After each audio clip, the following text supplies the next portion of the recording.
Hapo zamani za kale, kulikuwa na kijiji kidogo kilichozungukwa na milima na msitu mnene. Kijiji hicho kiliitwa kijiji cha Mwangaza, lakini ajabu ni kwamba usiku wake ulikuwa mweusi kuliko sehemu nyingine yoyote. Watu waliamini kuna siri iliyojificha gizani. Katika kijiji hicho aliishi kijana mmoja aitwaye Juma. Juma alikuwa yatima, lakini alikuwa na moyo wa ujasiri na ndoto kubwa. Siku moja alipokuwa akikusanya kuni msituni, aliona kitu kikimeremeta chini ya mti mkubwa wa zamani. Alipokichimba, alikuta pete ya ajabu. Ilikuwa ya dhahabu iliyochongwa kwa alama zisizoeleweka. Mara tu alipoiweka kidoleni, sauti ya chini ilisikika.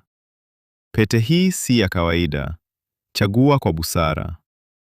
Juma alishtuka, lakini kabla hajaitoa, aligundua kitu. Aliweza kusikia mawazo ya ndege waliokuwa juu ya miti. Aliingiwa na furaha na hofu kwa wakati mmoja.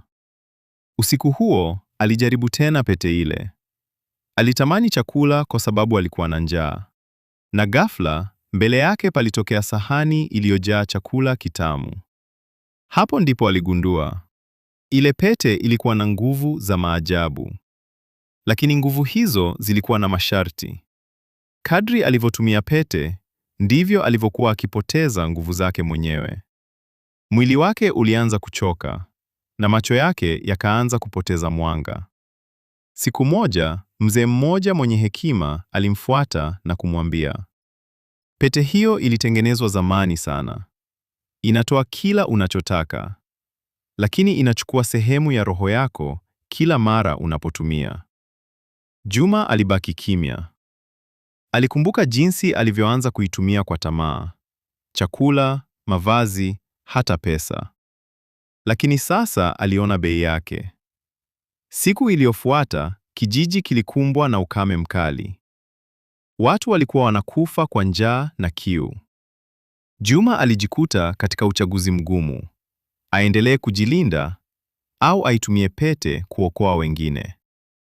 Kwa ujasiri, alisimama katikati ya kijiji, akashika pete yake na kusema, nataka mvua inyeshe na kuokoa watu wangu.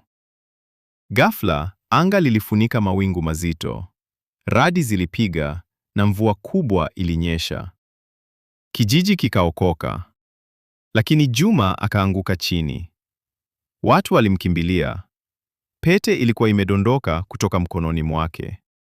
Uso wake ulikuwa mtulivu, kama mtu aliyelala usingizi mzito. Tangu siku hiyo, kijiji kilibaki na hadithi ya kijana jasiri aliyetoa kila kitu kuokoa wengine. Pete ile haikuonekana tena. Wengine walisema ilizama ardhini ikisubiri mtu mwingine mwenye moyo safi. Na hivyo, hadithi ya pete ya maajabu ikaendelea kusimuliwa vizazi hadi vizazi, ikifundisha kwamba nguvu kubwa huja na gharama, na moyo wa kujitoa ndio uchawi wa kweli. Asante na wapenda watazamaji, mpaka siku nyingine, bye.